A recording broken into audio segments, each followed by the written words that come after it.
Welcome my YouTube channel Dream Bikes Hub. The KTM 990 Adventure, introduced in the mid-2000s, is a blend of power, agility and ruggedness.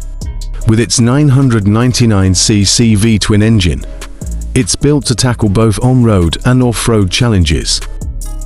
At the heart of the 990 Adventure is a liquid-cooled 75-degree V-twin engine that delivers a punchy 98 horsepower.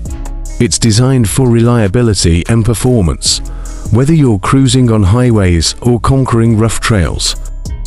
The bike features a long travel suspension system with 48mm WP forks and a rear WP shock, giving it impressive off-road capability. Combined with a 21-inch front wheel and an 18-inch rear wheel, it offers excellent traction and stability. The KTM 990 Adventure also comes with a fully featured instrument cluster.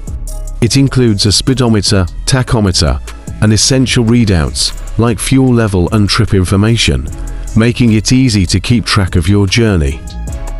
One of the standout features is its comfortable riding position. The ergonomics are designed for long-distance comfort, and the adjustable windscreen provides good wind protection, reducing rider fatigue on those extended trips. Now, let's talk about some pros and cons. On the plus side, the KTM 990 Adventure excels in off-road performance and has a robust build quality. However, it might feel a bit heavy for some riders, and its fuel economy isn't the best in its class. Thanks for joining us on this ride through the KTM 990 Adventure. If you enjoyed this video, don't forget to hit that like button, subscribe to channel name, and ring the bell for more motorcycle reviews and adventures. Let us know in the comments what you think of the 990 Adventure, or if you have